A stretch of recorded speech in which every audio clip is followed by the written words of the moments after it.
All right, let's jump right in. Today, we're going to unpack a really clever teaching method. It takes something that, let's be honest, a lot of us found a little dry, 6th grade algebra, and wraps it up in this amazing 3,000-year-old story. We're going to look at a math lesson that actually uses the wisdom of King Solomon to make equations click. It's a fantastic question, isn't it? It kind of makes you stop and think. How on earth do you connect ancient history with trying to figure out what x is? Well, that's exactly what we're going to get into. And it turns out the connection is all about solving problems. So just to be super clear, this isn't a math tutorial. You can definitely put your calculators away. What we're doing here is deconstructing this super unique lesson plan to see how it works, and more importantly, why it's so good at turning these abstract ideas into something you can actually wrap your head around and, find interesting. So what's the secret sauce here? Well, the whole approach really comes down to a fundamental shift in how you look at things. It starts by completely reframing what an equation even is. It's not just a boring string of numbers and symbols, it's a tool. And this, right here, is the heart of the whole lesson. By framing equations as tools for wisdom, the exact kind of wisdom Solomon was famous for, the lesson instantly gives them a purpose. All of a sudden, math isn't just about getting the right answer. It's about solving a cool puzzle. Now this is where you can really see the magic happen. Look at this. On the left, you've got 5x equals 120.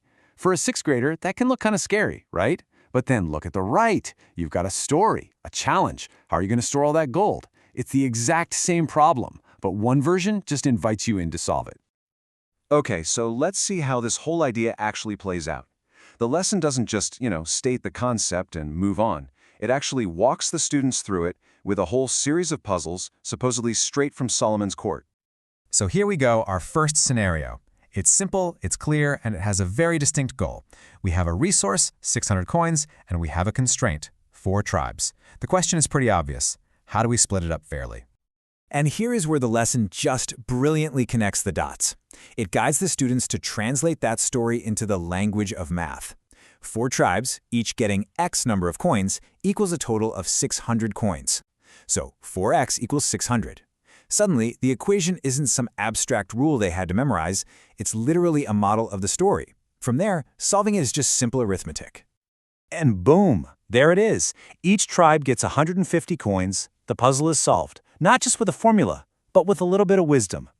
And what's really cool is that this framework is super versatile. It's not a one-trick pony. The lesson plan uses it again for a different kind of problem. Like Solomon starts with 300 barrels of oil and ends up with 240. The equation 300 minus x equals 240 helps you figure out how many he gave away. It just goes to show that this story-based approach works for all sorts of equations. Of course, watching someone else solve a problem is one thing, but doing it yourself, that's how you really truly learn something.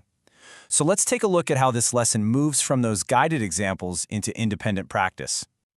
The homework here is so cleverly designed to build on these skills. It starts with just straightforward solving, then it moves to translating a sentence into an equation. But then, and this is the most important part, it asks the student to create their own story problem. They have to think like the teacher, turning 3x equals 90 back into a real-world puzzle. That's fantastic. So, after all the puzzles and all the practice, what's the real lesson here? What's the big takeaway? Well, that brings us to our final point, the wisdom hidden inside the numbers. The lesson includes this quote, and it's not just for historical flavor. It's there to really anchor the entire experience. See, Solomon's wisdom wasn't just about knowing stuff. It was about his ability to manage his kingdom, to solve disputes, to handle his wealth. It was all about applied knowledge. So, the crucial point here is this. After going through all those puzzles and doing the homework, the student isn't just left with a page of solved equations. No, they're left with a much bigger idea. This right here is the core message of the entire thing. It really drives home that powerful idea that wisdom isn't just about knowing facts, it's about knowing how to apply them. It's about turning knowledge into a practical tool that you can actually use to solve real problems. And that leaves you with this really powerful question.